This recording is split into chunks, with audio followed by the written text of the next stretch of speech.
Hi, this is Claire again, and today we are making something very new. We make a reading without pictures. Okay, I'm just joking. You see the cards here as always drawn in the German version of the video first.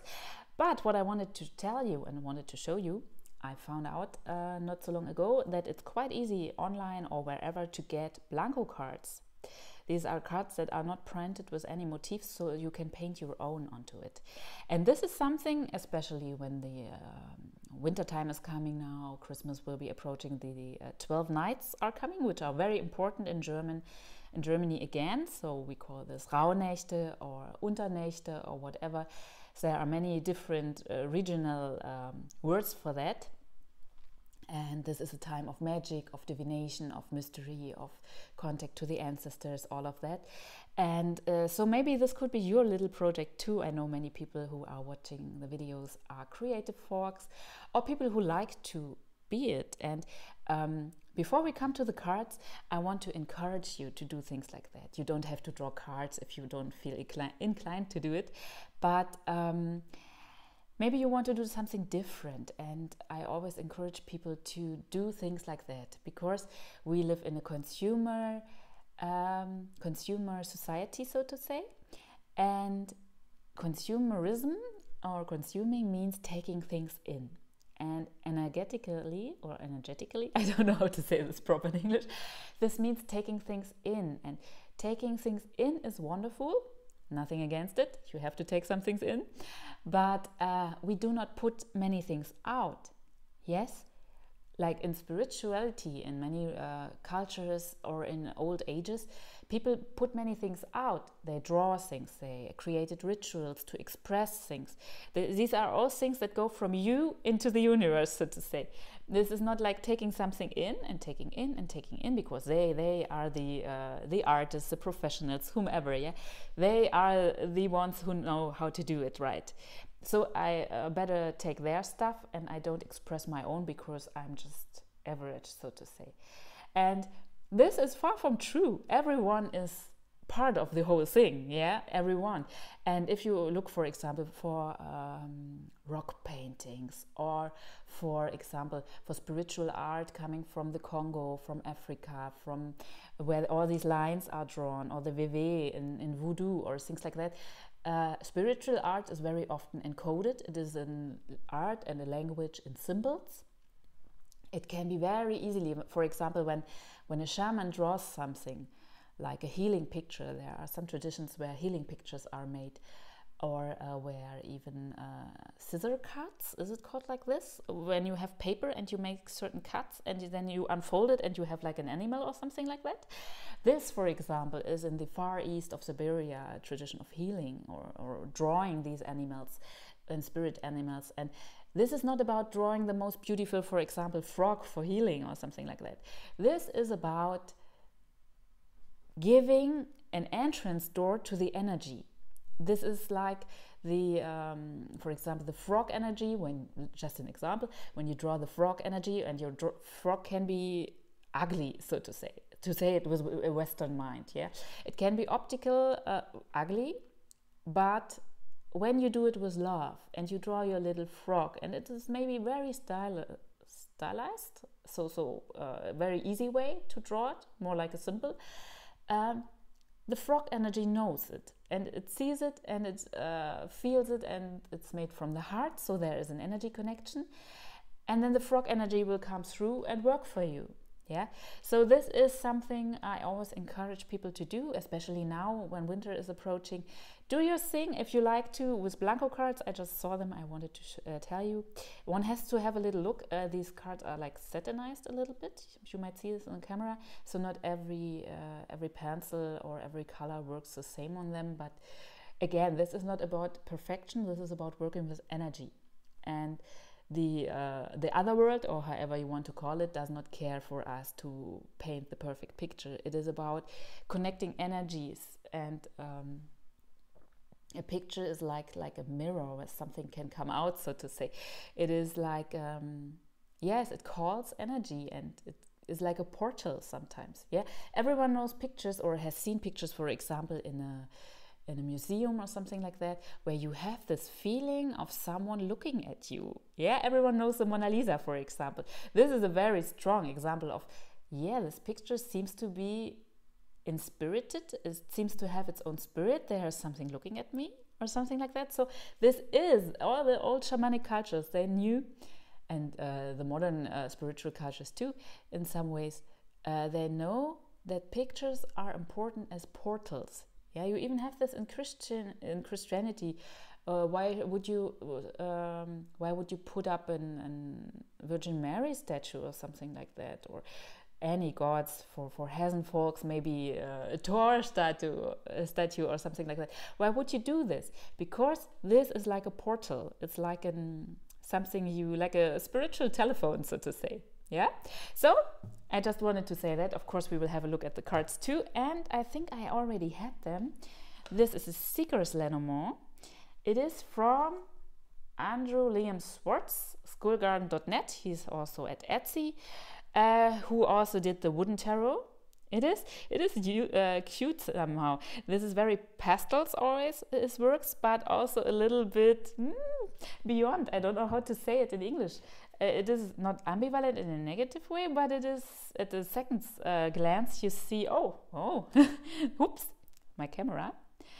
There are things attached to it, so I want to show you some of the pictures. For example, home, the ship. This is really lovely. He really adds something new into the old symbolism, and I always adore it. For example, the tree is some kind of brain here, or something like that, like cosmic or natural, knowledge somehow. Or here the third eye at the beer. The masculine is here, the clouds. So I always love it. Or the tower here as a crystal. This is lovely, isn't it? I love it when some people are very capable of doing the classical symbolism in a very new and fresh way. It's not just painting the old motifs in their style. It is really doing it in their way. And this is like the crossroad here with a compass. This is lovely. The size. So you really need ideas for that. Or the moon, simple as it is, but it is lovely. Yeah. The fox and all of this. So it's really, really a lovely Lenormand deck. And after all these many words before, we are coming to the cards for the week. And our first card are the birds. This is a very like a chit-chat energy. It is very lively. It is lively. It is very full of energy. It is bustling with energy. It can be even too much with this card. So this is about you like being in the middle of many things, many information, many different things, and you feel like two-headed. One head wants to do this and the other head wants to do that, and you are in the middle of it, and it's like, whoa, what should I do? And this energy can come in many forms. So this can be like yourself being excited and you are happy and everything is fine, and whoa, bam! You kick the cup of coffee from the table just because you are excited and happy and full of energy. So this is not very grounded, but it can be positive. We all need these joyful moments when we kick the coffee cup, but it's not so important. We are happy. We are out of ourselves, as we say in German, but in a positive way.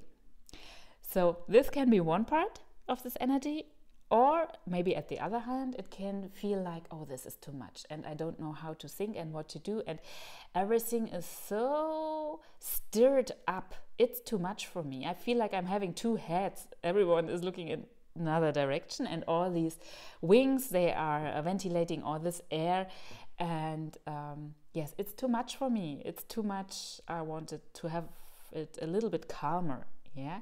So this is like a stirring up energy, and it can be nice, it can be joyful, it can be too much, too nervous, too much energy. Yeah, it does not tend to be in the middle of things. It tends to be really to be nice or like too much. Oh no. So we have a look at the other cards. They give us a little bit context. And the star is, of course, it's a lovely Lenormand card. It is about your inner star, the star that something is under. We say this like that in German. I don't know if it makes sense in English. So it means everything has, there is this old picture of everything has its own star. There is like a cosmic energy guarding everything. So in the past, for example, we had the belief that when a star falls down, like a shooting star, there are different beliefs to it. Some people say then a new person is born, like this is incarnating this energy. In other regions it was the opposite. It was like someone is losing his star, so the star falls down and the person will die. This is very, very different, but it's always this core belief that everything on the earth has somehow its star, its stellar double, so to say, if you want to say it like that. So this is also a little bit similar to astrology as an art.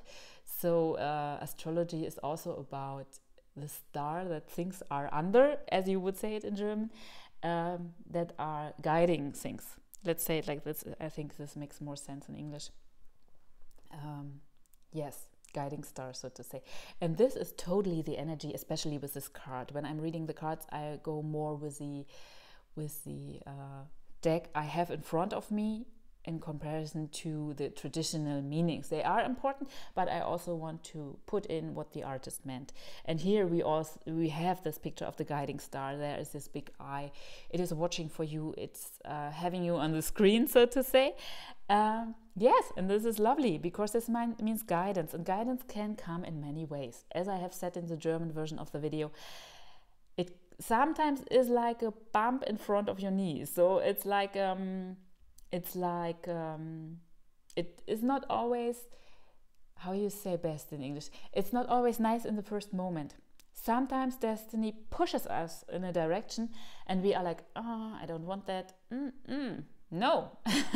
But after 1 or 2 weeks we get it and we see the whole picture and we are glad that life did this. Yeah. Sometimes situations of wonderful change are very uncomfortable first, and life makes it so uncomfortable because this forces us to change. If it would not be uncomfortable enough, so to say, we would not change anything and we would miss the best part of it. So it can come in this way. Most often it is like guidance, it is like lucky coincidences, it is like synchronicities. How to say in English, but I think you know what I mean. It is really about being guided, living under your guiding star. This is also about destiny. I'm always very, very shy, so to say, when it comes to using the word destiny when reading the cards, because many people, they are like, oh, the card said this and the card said that, and so I don't have to do anything anymore, the card said it. And this is like, I don't want to be like a doll that is with strings, yeah, and like there's a big player who plays these marionettes, we call this in German. So the dolls on strings that are, this is not what life is about to me. Yeah, this would be very depressing if I had no ways to change things or to do them my way or whatever. Yes, so this is not what I prefer. This is not my style of reading the cards, but sometimes there is destiny, and when it is, we of course we cannot put it out. I'm not the person who says that everything is on yourself, that everything is in your life is about how much you do and then you get the results, because no one lives on an island. We are all in societies. For example, 200 years ago or so, women could not vote or anything. So you were a woman in this position, in this society. And yes, many women did strong things to change this. But your position at that time would be a woman without the right to vote or things like that. So what I want to say is we are always interconnected to the time and the place we are living at. We are not free floating islands or things like that. In the spiritual fields, I don't know what it's like in your country, but in Germany, some people, they really think like that. And this is so strange in a way, yeah, because everything is about interconnectedness and relations in life. And this is individualism in a way that becomes ungrounded to me, in my opinion. So when we come back, yes, there is also destiny in this card. It is also about, for example, it shows up in many ways in everyone's life. For some people, it would be their power animal giving them information. For some people, it would be their guardian angel or the goddess they work with, or just energies they perceive and they work with, and they do not define it in any religious way. So however you feel it, it can be your gut feeling or something like that, yeah? It can be just intuition, but you get it, yeah? With a star card, you really get it, and things come into action. It's about things really happening. It's not just like you are guided and you have some good ideas. Yes, that's nice. But it's also about doing it. It is also about the practical things, the things that really go on in your life. Yes, going on is also a very important topic with our third card, the Mountain. The Mountain is about choice. It is a card about choice. You have two choices. You can climb up that hill, so to say. You can go on the mountain, and it will take a lot of strength out of you. And you can go around. So it's like hindrance is a classical word when this card shows up in Lenormand. And yes, you can go through these mountains. It's depicted different in every deck. So here it's like a way going through them. You can go upstairs. And this card, I always say, it's like it makes you decide. This energy makes you decide. It is really about clearing. It is about consciousness. It is about making your choice. Is my goal worth going to the top? Then I will do it. And if your goal is not worth it, then you will go around. It's not so important. Maybe I do it later. It's not the big topic now. Yeah. So this is really like clearing. It is like how you say best in English? Decision making. Let's say it like this: decision making. You feel the importance, the real importance of it. And this, yes, then you see, okay, I will do it. I will climb that mountain. It's worth it. It is really a matter of heart to me, so I do it.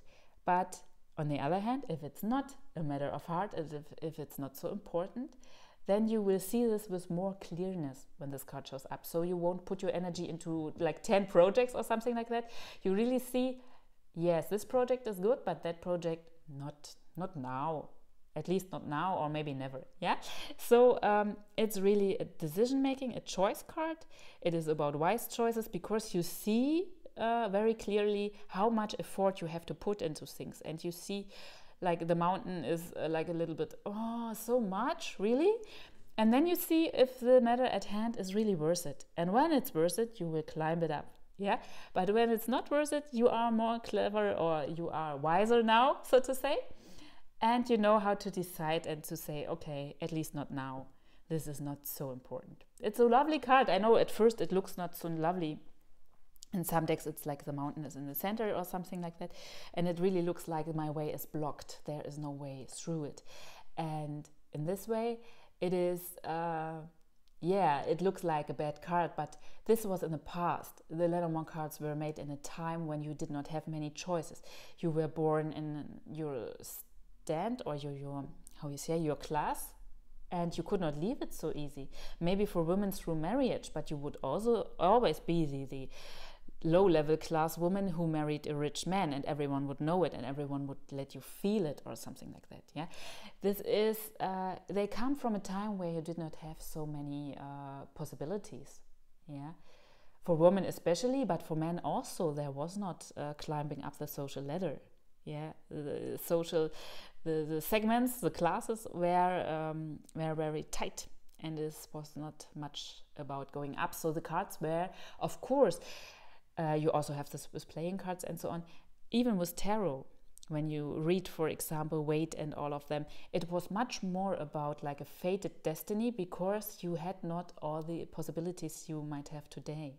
Yeah, so this is really also a matter of time. And today we have these choices, we can make them, but in the past it would be out of reach. And so in the past, reading the cards more the fortune teller style, so to say, was the right way, because you did not have these possibilities. So of course in the past it was much questions about marriage, for example, with women, because this was the only way to step up in a way. Yes. So when we put this together for our now time, we have the double-headed eagle, so to say, the double-headed bird, This means like feeling divided somehow. There is much going on. It is a stirred up energy, all these little wings ventilating wildly. You know, the hummingbird is so fast. It has the fastest wings in the world, I think. So yes, if you like it, go with it. Sometimes we need these moments of energy and feeling really invigorated, and everything is so strong and so fast and so lovely. Go for it. It can be wonderful. Too much can be wonderful. I think Mae West said this. Too much of a thing can be wonderful. So go for it if you like it. When it's too much for you, try to calm down. Have a lovely lavender tea and breathe. And yes, it is breathe through, so to say. Have a big breeze, as we say in German. And then, yes, take your lavender tea, so to say. When it's too much for you, yes. Totally, you can take out the tempo, as we say in German. It's totally okay. Have really, for this week, have a look or listen to your inner voice. Listen to the little signs, to the coincidences, to the synchronities. All of this, have this in mind. Life is teaching you, your inner star or your guardian spirit or your guiding spirits, however you want to call it. They are having you on their mind. They are watching you and they're giving you signs, and you can improve, and you really will have tangible results when you listen to them this week. This is really about perception somehow. And also about very direct signs you get in your life. So this is an energy you will not miss, yeah? Because when cards like this show up in a reading, people most often ask me things like, what can I do not to miss this? Or is it something that's easily overseen? Or is there a chance, so to say, not to get it? And when this card shows up, you will get it. You will see it. You will at least have these tiny little glimpses into something bigger, and you go on, and then you find out. Yeah. So it will be interesting enough to catch your attention. Let's say it like this. And when we have the mountain, this is about conscious choices. This is about really evaluating, is the matter at hand worth climbing up that hill? Then you will do it. But if it's not worth it, you will feel it, and you will become more clear about your intentions, because the difficulty here is really like a divider in the best way. So it divides if you want to go just around the thing. It's not my matter now, at least not right now. Maybe I will do it later. Yes, it helps you to choose in a wise way how to handle your energy and how to put them into life in a positive way, so you don't waste it in any way. Yeah? So these are the cards for this week, and we will see each other next week again.